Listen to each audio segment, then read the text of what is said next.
Cambiamos de coche, pero no nos convenció la valoración del que entregábamos.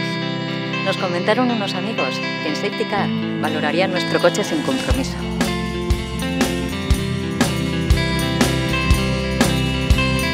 La verdad, fue todo muy rápido y cómodo, y lo mejor de todo fue que nos pagaron más.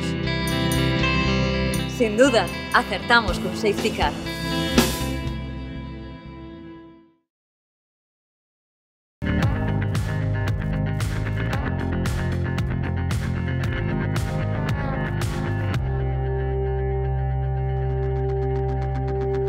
¿Qué tal? ¿Cómo están? El tsunami electoral antes de los Sanfermines está por llegar. 2 elecciones de manera prácticamente consecutiva, 4 instituciones a las que votar y quién sabe, si los números no dan para ecuaciones, vuelta a empezar con lo que eso significa. Así es la política, caprichosa. Y así son los políticos caprichosos también, nos preguntamos. Bueno. Lo cierto es que, lo queramos o no, las elecciones del 28 de abril y del 26 de mayo son ya un hecho y lo que ocurra tras ellas está por ver. Es todo un dilema que queremos tratar de resolver en el programa de esta noche. No con políticos, sino con expertos que esperemos nos ayuden a entender el siempre complicado y muy manoseado fenómeno de la política. Saludamos ya a nuestra mesa, a Jesús Mari Osés, sociólogo. Buenas noches, Jesús Mari. No exactamente, pero buenas noches. Bueno, ya ¿cómo se dice en términos militares? ¿Ya en la excedencia o cómo? Sí. Por utilizar ese término. Bueno, también saludamos esta noche a Josécho Beriain, sociólogo en activo, eso sí, ¿no? Profesor de la Universidad Pública. ¿Qué tal, Josécho? Hola, buenas. Ricardo, ¿qué tal? Bien, pues muy bien, muy bien. Vamos a dar la bienvenida a este programa porque se estrena a Rubén Auza, que es sociólogo y politólogo a su vez. Rubén, ¿qué tal? Buenas noches. Hola, buenas noches. Bueno, tienes aquí al maestro, ¿no? A tu izquierda. A varios profesores. A varios maestros, ¿no? Eso es. Muy bien. Y a Juan Carlos Longas, que es profesor de Economía de la Universidad Pública de Navarra. ¿Qué tal, Juan Carlos? ¿Cómo estás? Buenas noches. Buenas noches, Gabón. Muy bien. Oye, antes que nada, antes de dar paso al informe de Vera Villafranca, me he extendido con eso del manoseo de la política. Lo decía más que nada pues porque al final todo esto es como en el fútbol, que todo el mundo opina, todo el mundo sabe y al final da la sensación de que todo se retuerce un poquito, en fin. ¿Ese término manoseo de la política está bien empleado o no? McLuhan hubiera dicho que un mensaje es un masaje también, ¿no? Entonces, no creo. Bueno, es una forma más suave de decirlo, ¿no? El masaje de la política, Jesús Mari.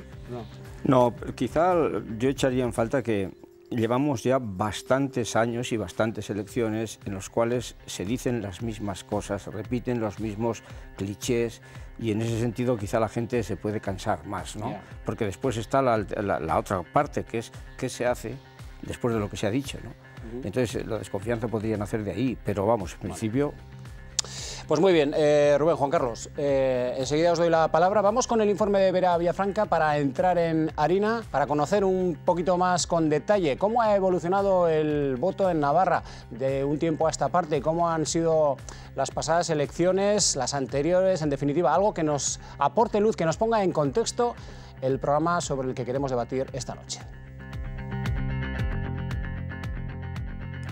Llega la cita electoral navarra y llega más abierta que nunca, con más incertidumbres que nunca, con todos los escenarios abiertos. El actual juego de mayorías tan ajustadas hace que un pequeño puñado de votos pueda cambiar las cosas, pueda decidir gobiernos. La aparición de partidos con posibilidades de irrumpir en la escena navarra, el caso de Ciudadanos, la duda de Vox y las nuevas alianzas han abierto nuevos escenarios no conocidos hasta la fecha. Hasta hace unas semanas veíamos cómo hasta 9 siglas podrían disputarse escaños en nuestro Parlamento y por eso algunos han visto en los acuerdos previos y las coaliciones la herramienta para llegar al Palacio de Navarra. Alianzas previas o postelectorales que serán necesarias para la gobernabilidad de una Navarra donde los márgenes están más ajustados que nunca. Pero antes vamos a ver cómo han estado las cosas en los últimos tiempos. Vamos a ponernos en antecedentes. Así ha variado el voto y la representatividad en los últimos 20 años.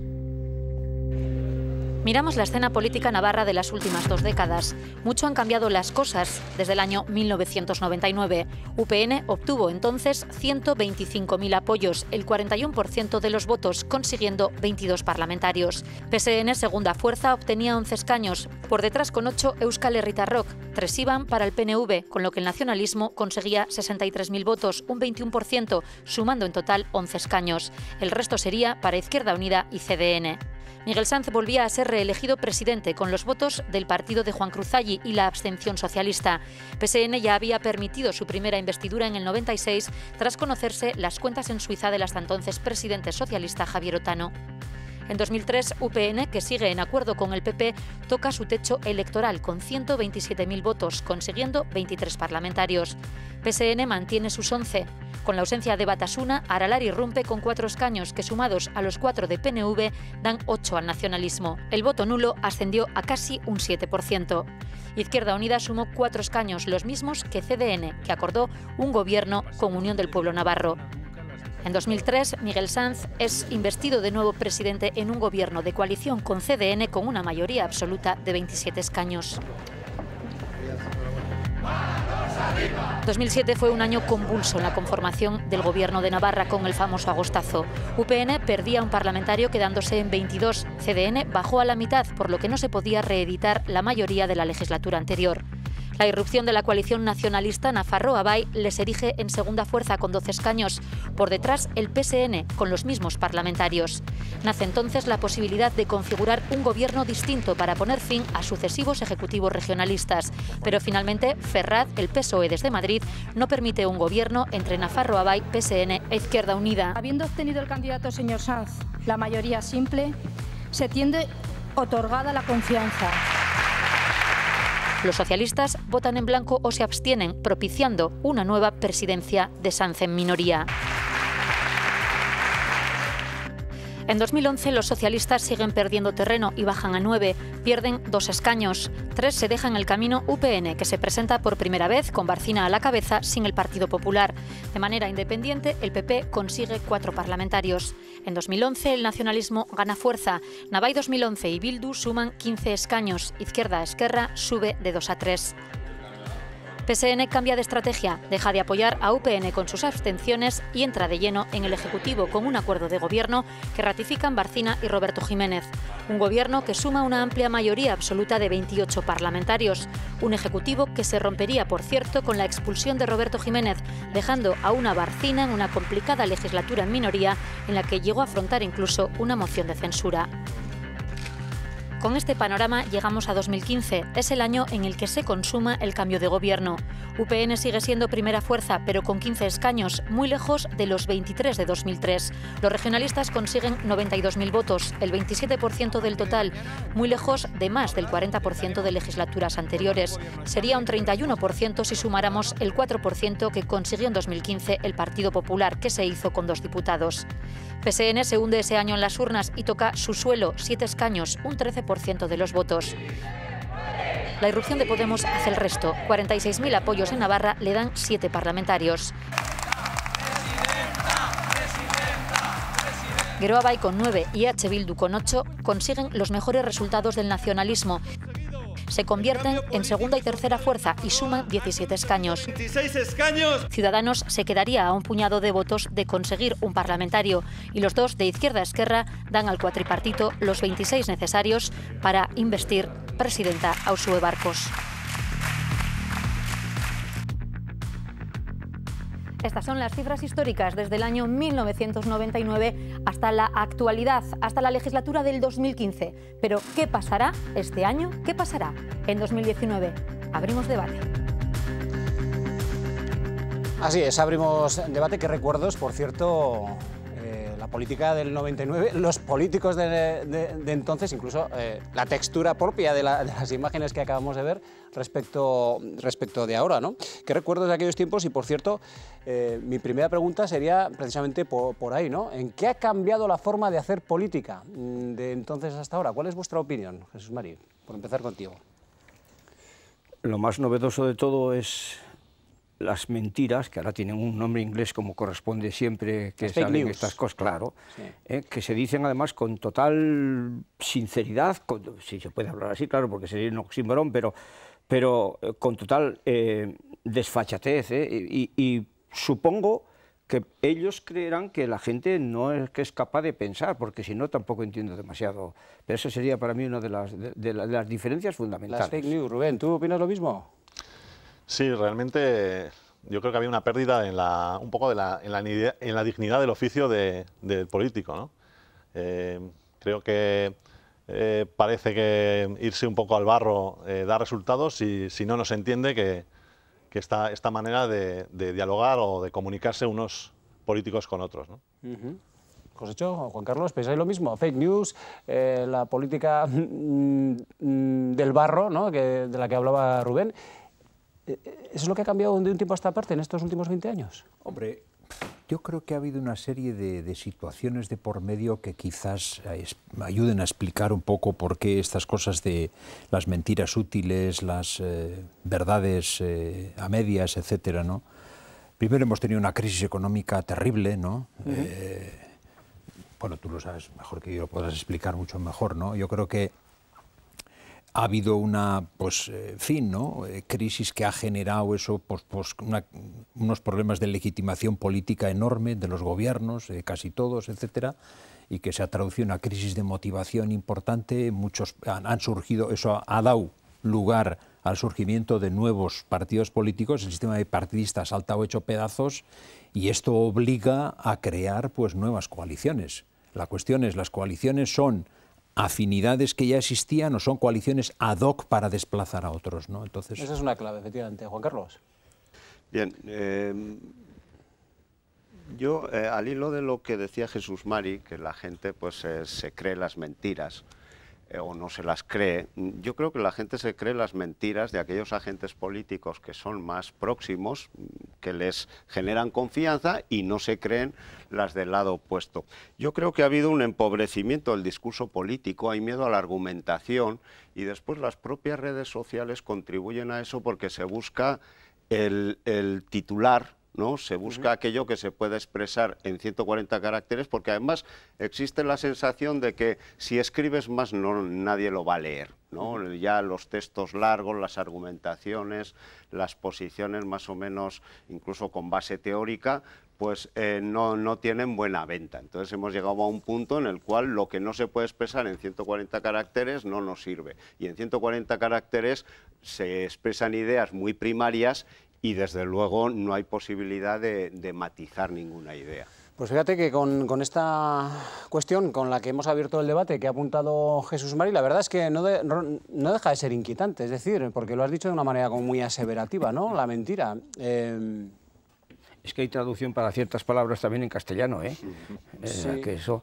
Sí. Pero esto se está viendo sistemáticamente, y yo supongo que, por ejemplo, a través del ejemplo de Estados Unidos también, a propósito de la subida al poder de Bolsonaro, ¿no? O sea, los propios ingleses con el Brexit, cuando le preguntaron al representante máximo que había predicado todas estas cosas y le dijo, oye, y esos 30.000 o 130.000 o no sé cuántas barbaridades de dinero que van a entrar aquí todos los meses y no se va... Dice, no, es que se dicen muchas cosas en la campaña que no son verdad y que después no se pueden realizar. Y esto se pasa tranquilamente. Entonces esto es un problema tremendo, ¿no? Pues fíjate que al hilo porque de el desencanto es enorme después de que te han dicho algo, como por ejemplo también en Andalucía, y perdón, dijeron 500 o 600.000 puestos de trabajo se van a crear inmediatamente. En cuanto nombran al consejero de Economía, dicen, bueno, esto también es una cosa de las elecciones, pero nada más. Claro, es que entonces... y al hilo, pero igual eso es porque, no sé si es porque se plantean mal las cosas o no, que seguramente estén bien planteadas, pero por ejemplo lo que decía Juan Carlos ahora, esa rapidez, ese vértigo por contar las cosas de una manera sencilla, clara, rápida y que entre directamente en apenas unos segundos, en apenas unas líneas, ¿no? Y ya se te quede grabado el mensaje, porque si no, no hay tiempo para esperar, porque rápidamente la gente desconecta y va a otra cosa, ¿no? Pero eso no da paso a la razón, como decía Juan Carlos, da paso al sentimiento. Y lo que se trata es de mover el sentimiento, no de la razón. Porque la razón nadie se lee, Rubén, nadie se lee el programa, Josécho, un programa electoral, nadie se lo lee. Bueno, los propios políticos lo dan como un papel que prácticamente tienen que rellenar, ¿no? Bueno, al final son unas ideas que obviamente tienen que plasmar para luego llegar a acuerdos si toca, ¿no? Con una coalición. Tienen que tener un programa de gobierno, pero efectivamente digamos que no es un contrato, ¿no? No es un contrato entre el partido que expone ese programa y la ciudadanía o el votante, ¿no? Y ahí yo creo que hay un problema, ¿no? Tendría que haber más seriedad. Y claro. Yo creo que no debe ser un contrato.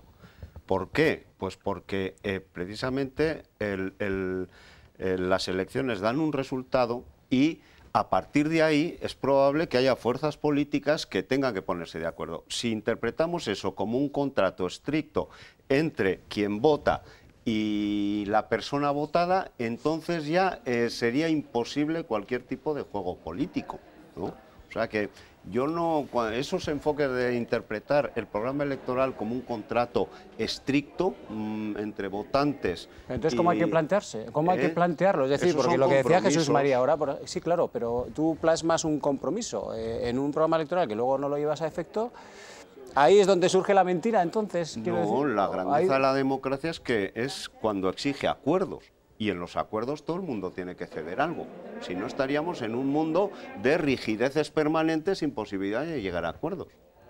No, efectivamente, por matizar un poco la idea que plasmaba, Juan Carlos señala, ¿no?, que es verdad. Yo comento que bueno, podría ser interesante que se plasmara ese ideario del partido, ese programa, como un contrato. Luego vendrá el contexto, ¿no? Uno puede plantear un programa y luego la realidad puede ser otra, ya sea porque tiene que pactar una serie de compromisos con otros partidos o porque el contexto económico, por ejemplo, ¿no?, cambia de manera rápida y hay que adaptarse. Lo que hay que hacer es explicar por qué se cambia y hacer ese análisis, ¿no? Y en la medida en que somos somos seres permeables, que nos vamos adaptando a las circunstancias que da la vida, ¿en qué medida ha cambiado o consideráis que ha cambiado el voto de las personas? No sé si las ideas, sino el voto, porque uno puede tener unas ideas, pero le conviene más determinado partido y ¡pum!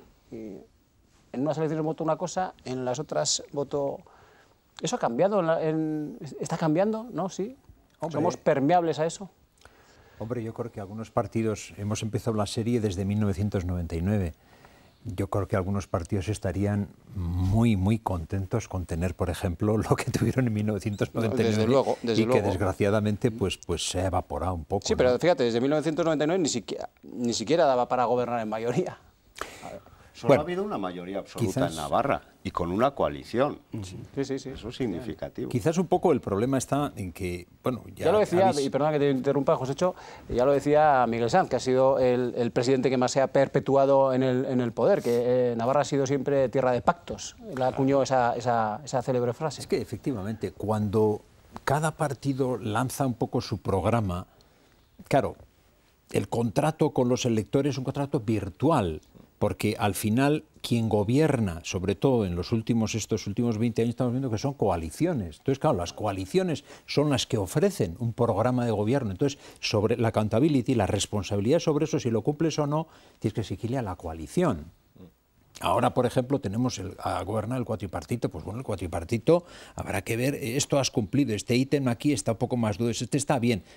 Y luego, a la hora de la verdad, ver los datos, lo que comentábamos. Oye, si hay un 3,2% que ha subido el PIB en Navarra y un 2,5% en el Estado español, eso va a misa, eso es importante, eso hay que tenerlo en cuenta. Eso no puedes deformarlo y decir, no, voy a dar la vuelta a la camisa y voy a decir que no se ha hecho. O, en otras cosas, si ha sido negativo, tienes que justificarlo, ¿no?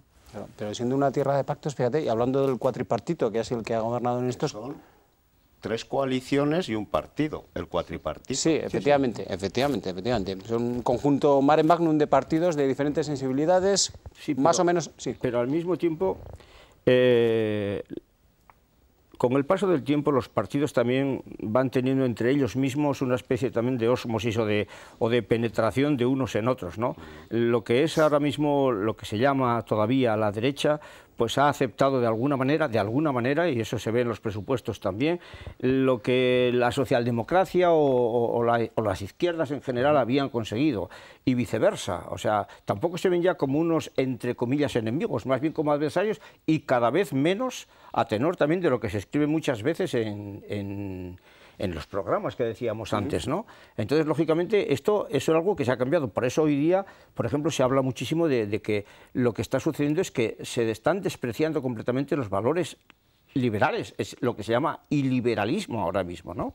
Entonces, si eso cae, por ejemplo, otro tipo de planteamientos tiene que ocupar eso. ¿Qué planteamientos son fundamentalmente? Claro. El recurso al pueblo, sistemáticamente, lo que sería, por ejemplo, unos populismos, ¿no? El recurso al pueblo, el pensar que el pueblo, aparte de que se haga una Constitución, y a pesar de la Constitución, que es cuando la gente estamos en un periodo constituyente, después estaría el periodo constitutivo, que es sencillamente, ya está la Constitución hecha, ahora gobernar según esa ley. Ahora todavía no, o sea, no, se empieza a no respetar. A mí me manda el pueblo que haga tal cosa, y por lo tanto el pueblo está por encima de las leyes, por encima de las constituciones y por encima de todo lo demás. Entonces, cuando uno dice, y el respeto a la ley que previamente también se ha hecho, y no estoy refiriéndome solamente a la Constitución española, sino, entonces eso está causando también una perplejidad tremenda. Es decir, la ley es un mero recurso que en determinadas circunstancias, si no se cumple, no pasa absolutamente nada. Si se vulnera, no pasa absolutamente nada. Y entonces, o sí, depende. Bueno, pero en principio, te he entendido. Claro, e incluso en otras cosas. O sea, un pequeño ejemplo en este sentido. ¿Por qué el señor don Pablo Iglesias, y respeto a las personas, pero tiene que decir que tiene que haber un referéndum a ver si se compra con su esposa una casa de no sé cuánto dinero? No puede ser.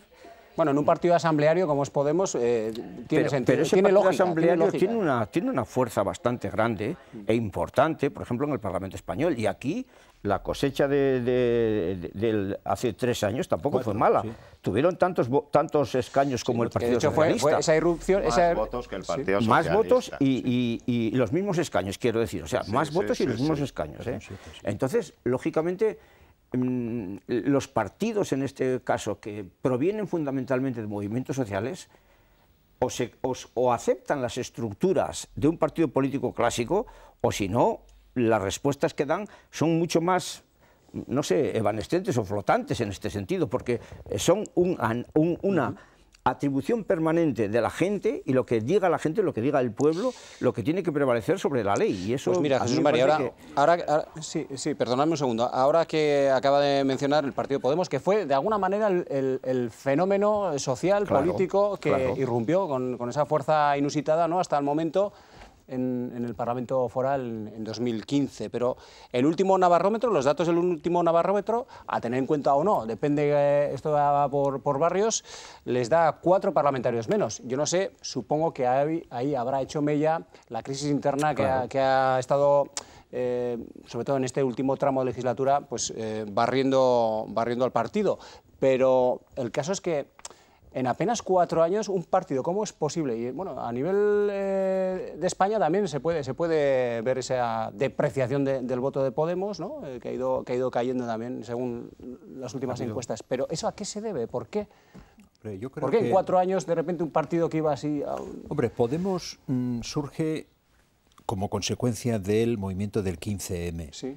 Al principio es un movimiento social. El movimiento social, si quieres pasar de la sociedad civil, de movimiento de protesta, etcétera, y ser un sujeto dentro de la sociedad política, partido, tienes que transformarte. Entonces, ese proceso de transformación yo creo que agrupó a entidades muy heterogéneas, variadas. En la protesta había de todo, ¿no? Podía haber anticapitalistas, anarquistas, comunistas, de todo tipo, ¿no? Entonces, mantener unido, es decir, conseguir un pegamento que una un poco a todo eso y vincule organizativamente, corporativamente, orgánicamente, es difícil. En Navarra, ¿qué ha ocurrido? Ha saltado hecho pedazos eso. Se han pegado un tiro a mitad de viaje. ¿Perdón? Que no solamente en Navarra. No solamente en Navarra, eso iba a decir, sí, no solamente en Navarra, pero aquí es manifiesto, es decir, se ha dualizado totalmente. Bueno, y eso va a condicionar, evidentemente, la estructura del voto, el desplazamiento hacia dónde va. Si va hacia el Partido Socialista, va a Ciudadanos, va a Izquierda Unida, se abstienen, etcétera, etcétera, ¿no? ¿Creéis que es posible reeditar un cuatripartito en Navarra al uso como en 2015 o lo veis complicado, Rubén, Juan Carlos? Bueno, yo, a tenor de los datos, los únicos datos que tenemos a nivel público, que es en una fecha concreta, ya en octubre se hizo, creo, el trabajo de campo del Navarrómetro, ¿no? Pues claro, con esos números, en principio, no es posible sin tener en cuenta al Partido Socialista de Navarra, ¿no? Eso está claro. Ahora, lo que suceda, al final, las encuestas son una foto fija en un momento dado y todo puede cambiar, ¿no? Las personas cambiamos de opinión. Ahora habrá unas elecciones de carácter general, votaremos Y probablemente hasta votaremos a un partido y muy probablemente, o muy probablemente no, pero sí, existe la probabilidad de hacer cambios en las siguientes elecciones, ¿no? O sea, el cambio de opinión es lo más humano que hay. Juan Carlos. Es que en relación con lo que decía antes de los argumentarios y de los titulares, es que en este momento hemos llegado a una situación tan curiosa que se da más importancia a una encuesta que al resultado mismo electoral, ¿no? Entonces parece que una encuesta es una encuesta, ¿no? Y tiene el valor que tiene. Que es posible, además hay que tener en cuenta que en el Parlamento de Navarra el umbral es el 3%, sí. Eso tiene una enorme ventaja y es que facilita parlamentos muy plurales y eso hace que las mayorías puedan cambiar tal como está el panorama. Yo personalmente espero, por supuesto, que se reedite, pero hay una, en relación con estos fenómenos, porque no solo el caso de Podemos, has hablado antes del liberalismo, pero es que todos los partidos... Sí, pero porque hablaba de la herencia del liberalismo, es que todos los partidos de derecha en este momento, y cuanto más a extrema derecha, más se definen como liberales. Entonces, en este momento Vox se define como liberal, Ciudadanos se define como liberal, el Partido Popular de Casado se define como popular y cada vez están acercándose más, están más en el ámbito de la derecha extrema, ¿no? Entonces, en ese sentido, dice, es que se ha perdido completamente el sentido. Yo creo que en España nunca ha habido liberales auténticos, pero se ha perdido completamente el sentido del vocablo liberal en lo económico y en lo político. Hasta ahora la extrema derecha siempre había sido extremadamente intervencionista en lo económico y en lo político también, por supuesto. Y sin embargo nos encontramos con una extrema derecha cuyas propuestas son tremendamente neoliberales, de retirada de lo público de la economía. Yo creo que eso es insostenible. Y no sé, tenemos que acudir a la publicidad, no sé si neoliberales o apelando en muchos casos a las emociones a las que aludía Jesús Mari antes. Vamos a hacer una pequeña pausa para la publicidad y luego nos gustaría plantear también en la mesa qué vota la gente, porque claro, aquí un poco lo que estábamos comentando hasta ahora, ¿no? Hay propuestas sobre programa, un programa que nadie o pocas personas se terminan de leer, al menos de manera concienzuda, pero luego se vota. ¿Qué es lo que se vota? A la vuelta de la publicidad continuamos.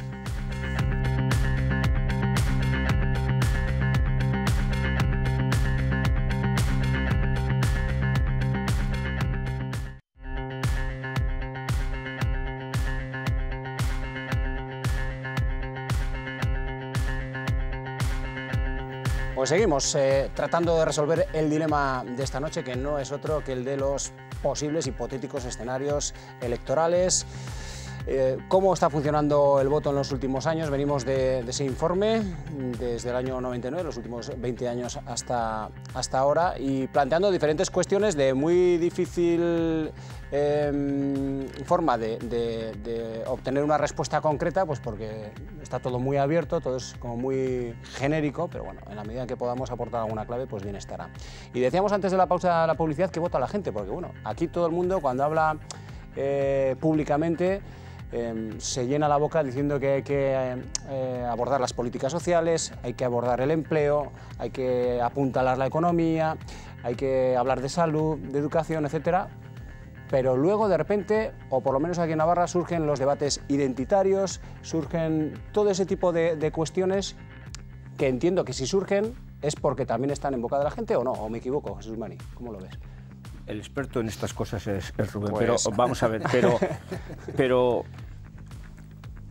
es lo que ha dicho antes, me parece, Juan Carlos, ¿no? Que una vez hechas las elecciones y depende de los pactos que se elaboren, se pueden abordar unos problemas mejor que otros o de diferente manera que otros, o aparcar unos y darle más relevancia a otros. Entonces depende esto también de cómo son los partidos. Es decir, aquí tenemos, aparte de lo que era tradicionalmente hoy día se dice superado, yo no creo que sea tanto, pero de derechas e izquierdas también está aquí el problema del nacionalismo, por ejemplo, ¿no? Ojo, cuando hablo del nacionalismo, querría hablar de todos los nacionalismos, no solamente del nacionalismo vasco, pero concretamente esto. Entonces, esto nos lleva por otros caminos completamente diferentes.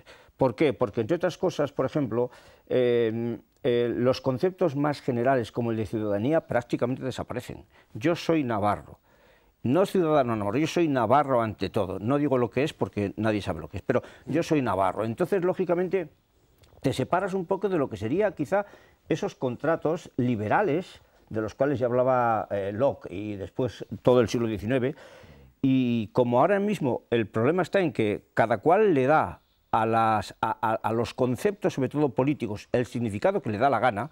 Esto los populistas lo tienen claro, según lo que decían los dos, él y ella, profesores más importantes, ¿no? Laclau y Moufflet, Chantal Moufflet, ¿no? Entonces, el arte de intentar dar a las palabras que podían tener un significado concreto, otro significado que puede ser completamente incluso contrario, si en eso se tiene suerte, o si se tiene el poder suficiente para poder variar el significado de los términos, eso también está íntimamente ligado con lo que estamos diciendo. Y esto es un momento de desconcierto en ese sentido. Claro, por eso. Entonces, Rubén, ¿qué vota? Ya, pues el maestro te estaba cediendo la palabra. ¿Qué es lo que vota la gente? Porque más allá de todas estas cuestiones elementales para la vida, para el día a día, el empleo, la salud, la educación, la economía, todas estas cosas, resulta que también surgen y se ponen en primer plano muchas veces estas cuestiones identitarias.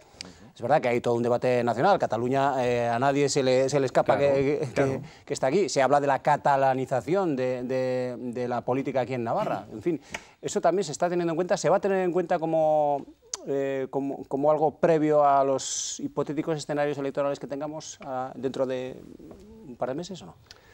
Bueno, en realidad los votantes lo hacemos por múltiples causas, ¿no? Cada uno tiene una serie de criterios y vota según esos criterios. No podemos hablar de que existen unos criterios concretos. Sí que podemos ver, y quizá, ¿no?, que hay, digamos, dos formas de afrontar unas elecciones, especialmente también por el contexto que las rodea, ¿no? Y digamos que podemos tener una visión más racional cuando nos fijamos en aspectos como la economía, el paro, las circunstancias, ¿no?, de que tienen nuestros hijos y, ¿no?, los colegios, todas estas cosas que nos afectan en la vida cotidiana y en la vida real, ¿no? Y luego está otra opción, que es la opción, digamos, más de la opción de la emoción, ¿no?, de lo que estábamos hablando ahora, ¿no?, de buscar emociones, buscar el movimiento, las entrañas de las personas y que voten desde ahí, ¿no? Eso probablemente nos lleva a una polarización, ¿no? Al final remueve más la emoción que la razón. Juan Carlos, Josécho decía, sobre todo Josécho decía en la pausa para la publicidad, pero claro, es que tenemos que ver qué tipos de escenarios. Esto que estaba hablando, escenarios electorales, esto de lo que estaba hablando ahora Rubén, condiciona de alguna manera lo que esté por llegar. Y ya no hablo en términos de probabilidad. Para vosotros, ¿qué es lo que puede surgir tras el 26 de mayo? Vamos a colocarnos ahí, en el 26 de mayo. Hombre, yo creo que escenarios, bueno, pues para mí la primera pregunta que yo me hago un poquito es, ¿va a haber bloques afines como hemos visto a veces? Es decir, gente que tiene afinidades ideológicas, pues de derechas, gente que tiene afinidades de izquierda, etcétera, o gente que tiene afinidades, vamos a decir, nacionalistas, se juntan, o son agregaciones ad hoc, es decir, ahora en este momento nos interesa para salvar entre comillas, Navarra y las elecciones y el destino de Navarra, nos interesa hacer un bloque de tal. Entonces, yo creo... Se ha planteado como punto de partida, se ha planteado, ¿no? Sí. Tenemos un Navarra Suma, que son los partidos, digamos, de centro-derecha, los que lo han conformado, Ciudadanos, UPN, y en las listas también que entra el Partido Popular. Tenemos, por el otro lado, el bloque, por denominarlo de alguna manera, que viene heredado del cuatripartito, los partidos nacionalistas y de izquierdas. Dos opciones. Exacto. Y luego tenemos por situarlo también, en un territorio de nadie, el Partido Socialista, que es de alguna manera el que va a marcar, o el que marca de entrada y a priori un poco muchas claves, ¿no? No, me has ahorrado lo que iba a decir, Ricardo, porque claro, el Partido Socialista va a estar de árbitro, pero el Partido Socialista en 1999, en 2003, 2009, etcétera, dejó gobernar, vamos a decir, dejó gobernar el UPN. Ahora claramente ha dicho, no voy a permitir que haya un gobierno de Navarra Suma. Entonces, claro, ahí tienes una situación. De acuerdo, lo de Navarra. Ahí tienes una situación que tienes que tentarte mucho la ropa. Quiere decir que si al Partido Socialista le toca en ese momento decidir y tal, va a tener que hilar fino, es decir, va a tener que tomar una decisión importante y calibrar importante. Va a importar mucho quién esté en Madrid. Eso, claro, ahí es donde habría que llegar, ¿no? Con la referencia del 28 de abril, ¿no? Lo que surja. Bueno, seguramente va a repercutir, aunque son elecciones distintas. Cuando el agostazo, Pepiño Blanco ya se lo dijo bien claro a los militantes del PSN, les dijo, los votos en las generales son del PSOE, no son del PSN. Y de hecho hay una diferencia. Al hilo de lo que decías, Josécho, es que precisamente el drama y lo que explica, yo creo, en gran parte el enorme movimiento que ha experimentado el escenario político en Navarra, el drama ha sido que para que pudiera haber un cambio de gobierno en Navarra, el PSN ha tenido que ser irrelevante para hacer las cuentas. Y no es verdad que lo identitario esté en primer lugar. Lo identitario lo ha puesto en primer lugar, es el análisis que yo hago, una oposición que no tenía nada más que oponer, porque en la coalición de gobierno hay lo que se llaman nacionalistas, que yo no estoy de acuerdo con esa etiqueta, está Podemos, está Izquierda Esquerra, es una coalición en la que prima otro componente. Por eso mismo, y en Navarra Suma tenemos, por ejemplo, gente que está diciendo que hay que suprimir el autogobierno. Por eso, de lo que se va a hablar, tanto en las generales como en las forales, va a ser fundamentalmente de estado de bienestar, que es de lo que se está empezando ahora a hablar en Estados Unidos, se está hablando en Europa, etcétera. Es decir, ¿queremos estado de bienestar o no? Esa es la situación y es así de descarnada. Que luego se vista, porque el supuesto identitarismo, el debate identitario, lo han sacado precisamente quienes no tienen otra cosa que... Es un artefacto en gran medida. ¿Y consideráis que podríamos llegar a un escenario, y voy a poner un poco, por darle más empaque al 26 de mayo, pero voy a dejar las del 28 de abril, las generales, un poco aparcadas. ¿Podríamos llegar a un escenario de volver a repetir elecciones o no? ¿Habéis hecho algún cálculo de cómo podría estar la correlación de fuerzas que nos llevara a ese escenario? Según el Navarrómetro, no, ganarían los que el cuatripartito se quedaría en minoría. Según el Navarrómetro, los últimos datos que conocimos. Pero, como bien decía Rubén, eso es una foto fija que puede cambiar en cualquier momento. ¿Se puede plantear o se puede pensar en un escenario que nos llevara a repetir elecciones o no? ¿Cómo lo veis? Yo creo que el resultado, o sea, las posibilidades se van a mover en un margen muy estrecho. Por eso lo digo, entonces, porque parece que en eso sí que está todo el mundo de acuerdo, ¿no? Que las fuerzas van a estar bastante equilibradas. Que los escenarios sean posibles, sean muchos. A mí se me ocurren distintas combinaciones de gobierno de todo tipo. Por ejemplo... no lo que uno quiera, sino lo que podría ser. Por ejemplo, si el Partido Socialista llega a ser realmente árbitro, por ejemplo, yo creo que el Partido Socialista va a intentar formar un gobierno con Gueroa Bay con apoyos externos, por ejemplo. Otra posibilidad... Si tiene más votos el Partido Socialista que Gueroa Bay. No. Si tiene más votos intentará presidir el gobierno. Por eso, a eso me refiero. Yo creo que aunque tenga menos votos que Gueroa Bay, si da la mayoría frente a Navarra Suma, con los apoyos externos, esa es una posibilidad. Otra posibilidad es, yo creo que es más remota, pero en fin, es Navarra Suma en minoría, con la abstención más o menos del PSOE. Eso ya ha ocurrido en anteriores por eso digo que... y otra posibilidad es la repetición del cuatripartito con un apoyo más o menos activo incluso del propio Partido Socialista. Quiero decir, lo que pasa es que el Partido Socialista ya marca unas líneas rojas y dentro de esas líneas rojas una era Bildu. Pero Madrid está ahí también. Entonces también va a depender del resultado de las generales, de qué ocurra internamente en el Partido Socialista, va a depender de muchas cosas. Aquí hay alguien que se ha mojado, ¿eh? Vamos a la ala derecha, parece... que no tiene por qué ser nada... Al ala derecha de la mesa, derecha de la mesa, que no tiene, que es que no me ha dejado Jesús María terminar, que no tiene por qué ser lo que estáis pensando, ni mucho menos. No, a mí me parece que aquí uno de los temas que yo creo que es de peso es precisamente el tema de lo identitario, fundamentalmente, ¿no? Y me da la impresión de que una de las grandes lacras que ha tenido, lo digo así, lacras que ha tenido la izquierda, metiendo en esa izquierda también al PSOE, ha sido precisamente que han confundido, porque se han quedado prácticamente sin teoría propia una vez que se ha hundido la Unión Soviética, etcétera, se han unido mucho más que con un nuevo pensamiento, quizás socialdemócrata o algo que fuera vivo, con los partidos nacionalistas, pero no sé por qué. Y esto les ha pasado factura. Les ha pasado, para mí, una factura clarísima. Ahí está Izquierda Unida, por ejemplo, y ahí está el PSOE, que han perdido sistemáticamente votos. Sistemáticamente. Lo que pasa es que las encuestas ahora a nivel nacional...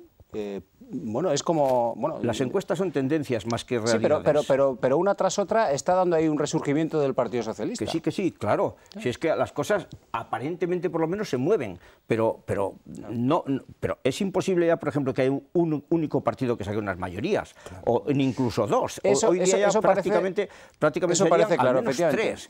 Entonces, a mí me preocupó muchísimo que cuando asistí en las anteriores elecciones a algunas de las charlas que daban los partidos políticos, concretamente Podemos, que fui a dos, pues yo decía, a ver, pero si estoy escuchando aquí ahora mismo a Grabai, incluso a Bildu en muchas de las... y yo decía, no puede ser, ¿no? Entonces, la izquierda yo creo que ha metido la pata hasta el fondo, apoyándose fundamentalmente en partidos de este tipo. Sí. Claro que aquí hay otra cosa... Jesús Mari, no completamente. Ya supongo, Juan Carlos, pero es verdad que eso ha sido... Pero Juan Carlos, eso. permítame, ahora le rebate si te parece a Jesús Mari, pero ese argumento que acaba de esgrimir es el que se ha esgrimido también por parte de los críticos dentro del grupo parlamentario para formar esos dos bloques dentro del propio grupo, es decir, un seguidismo de este tipo de políticas. Y acabo un segundillo. El asunto es que quizás sea esto un poco reduccionista, pero frente a lo que sería entonces la parte del Navarra Suma, que eso también es un nacionalismo en principio navarro, pero nacionalismo también. O sea que estaríamos hablando entonces entre dos nacionalismos. Y entonces el PSOE ahí tiene una misión bastante complicada, Sí, Juan Carlos, perdona, que te había interrumpido. No, yo quería decir que el problema de las ideas está en que la socialdemocracia ha quedado completamente desarbolada a raíz de la crisis, asume los presupuestos de salida de la crisis neoliberales y entonces se ha quedado sin discurso, ese es el problema. Y eso está en la raíz del enorme fracaso del Partido Socialista en su pérdida de influencia como referencia de la izquierda. Y por eso surgen izquierdas que se pueden llamar nacionalistas, soberanistas, independentistas, porque tienen un mensaje mucho más claro en ese aspecto, tienen pensamiento propio. Después, a veces, despectivamente, incluso a algunos se les llama populismo, tal, pero sí, porque tienen un mensaje y la socialdemocracia tiene que recomponer completamente su discurso porque a partir de la crisis económica se quedó completamente sin discurso. Y no hay más que ver la vuelta que dio, el giro que dio Zapatero en su legislatura y cuáles han sido las propuestas. Estamos terminando. Bueno, pero, atención, es que no era solamente la socialdemocracia, es que es la izquierda en general, o sea, porque Izquierda Unida está bajo mínimos, no, más abajo pero que bajo. Pero ha sabido mínimos. mantener el tipo en las elecciones tras elecciones, en las últimas elecciones. A ver. Mantener el tipo, Jesús Mari, lo ha mantenido. Bueno, vamos a decir que sí. Pero ha mantenido. Ya veremos qué ocurre a partir de estas elecciones, pero ahí ha estado, 2-3, bueno, 4 llegó a tener en el 2003, efectivamente. O sea, Ricardo, ¿podemos hacer un apunte sobre esto? Claro. Un apuntito podemos hacer sobre claro, esto. claro, adelante. Quiero decir que en esta cuestión yo iría con un poco cuidado, ¿no? Porque las generalizaciones a veces se queda mucho fuera, ¿no? Cuando decimos que la izquierda no ha tenido éxito, la izquierda o la socialdemocracia, etcétera, no ha tenido éxito y el mensaje, es decir, su mensaje un poco social se ha difuminado en favor de cuestiones nacionalistas, etcétera. Hombre, yo creo que históricamente habría que hacer un seguimiento de eso. ¿En qué sentido? Me refiero. El Partido Nacionalista Vasco, por ejemplo, a nivel de Euskadi, yo creo que ha asumido muy bien la agenda socialdemócrata de gobernar como un partido con claves de partidos de izquierda, la cuestión social, y en esta legislatura muy bien, mucho mejor que con Ibarretxe, a mi juicio, y va a tener réditos electorales. En cambio, la izquierda en España y a nivel europeo le han robado todas estas cuestiones un poco de la cuestión social. Macron, por ejemplo, le ha robado en Francia y otros también, pero es un viaje de ida y vuelta. Es decir, la izquierda puede... De hecho, en Cataluña, IZ, etcétera, el Partido Socialista está asumiendo prácticamente cuestiones del nacionalismo también, ¿no? Entonces, quiero decir que no es un viaje que va obligatoriamente, históricamente, y vamos a acabar, la izquierda acaba en manos del nacionalismo. No, no, no, esto puede ir al revés también. Es una metamorfosis ideológica, ¿no? Que están sufriendo algunos. Sí, no, que te quitan partes. Normal, compites electoralmente y hay franjas que otros las hacen igual mejor que tú. No tienes el monopolio político de nada. Bueno, estamos terminando y os voy a pedir una valoración muy breve, muy sencilla, con un gran ejercicio de síntesis por vuestra parte. ¿Qué hacer para paliar, por ejemplo, el efecto de la desafección política? Ya no estoy interesado en la política, no quiero votar. ¿Qué hacer para eso? Venga, Rubén, comenzamos contigo. Bueno, lo más importante para la ciudadanía es que lo que se decide en las elecciones es el próximo gobierno. El gobierno de España, el gobierno de Navarra, el ayuntamiento que te toque. Luego es Europa, básico. Nos queda Europa, que bueno, que eso sería otro Europa debate sin duda, sí. Que es un más allá, ¿no? Sí. Pero eso es lo más importante. Quién nos dirige, quién nos gobierna, quién decide qué es lo mejor para nosotros, se decide en las elecciones. Y más importante que eso no hay nada. Juan Carlos. Sí, yo creo que estas elecciones, lo he dicho antes, van sobre todo, en el caso de Navarra, de autogobierno y de estado de bienestar. Así de descarnado es lo que está en juego. Entonces, ¿qué hacer? No lo sé, pero desde luego se trata de convencer. Y, hombre, yo no estoy a favor de ese discurso sistemáticamente, digamos, que vilipendia la política, las personas que están en política como si fueran delincuentes sociales. Hay mucha gente muy esforzada y muy honesta en política. Sí, eso seguro. Ese discurso descalificador, que es una herencia del franquismo, ese haga como yo, no se meta en política, me parece que es lo que daña de verdad y genera desafección en la política. Cosecho. Sí. Yo también comparto lo que dice Juan Carlos en ese sentido, ¿no? Yo creo que la política se ha desprestigiado, ¿no? Pero sin el sistema político no podemos hacer nada, es el sistema de representación que tenemos, ¿no? La democracia es ejercer política, es decir, no podemos amputar el sistema político y reconducirlo y, por ejemplo, que el sistema económico se encargue de funcionar y asuma las funciones de político, no. Pero yo creo que sí tenemos que asumir una arquitectura un poco distinta y hacer varios niveles. Y decir, primero, tengo el nivel municipal, aquí, para nosotros en Pamplona, votar en Pamplona. Luego tengo el nivel del gobierno Navarra. Luego tengo el nivel del gobierno español. Y luego hay otra soberanía que tenemos que ir cediendo y aprender, que es Europa. Y Europa está ahí, es mía, es de todos, ¿no? Esos 4 niveles yo creo que todavía, a nivel transnacional, yo creo que los políticos no han logrado hacerle llegar a la gente. Bueno, Jesús Mari, terminamos.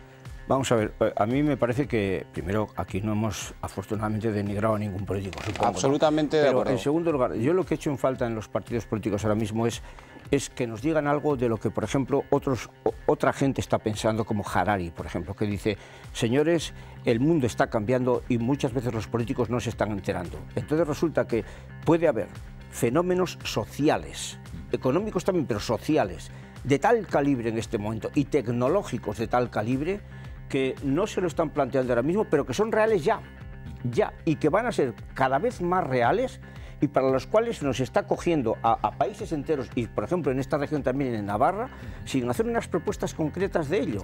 Y esto me parece altamente preocupante, porque es nuestro futuro, no es nuestro pasado, sino nuestro futuro. Y en la medida que alguien pueda recoger todas esas tendencias y ponerlas en primer plano para poder resolverlas, que son de alguna manera las dudas y demandas que tiene la sociedad, pues algo bien habrá hecho. Gracias a los 4 por habernos acompañado en esta mesa de debate. Nos vamos ya, no tenemos tiempo para más, la semana que viene, miércoles, con más dilemas.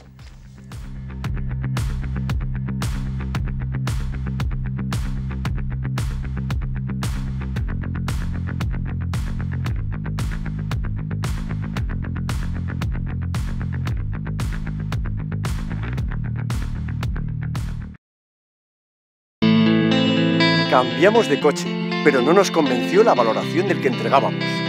Nos comentaron unos amigos que en Safety Car valorarían nuestro coche sin compromiso.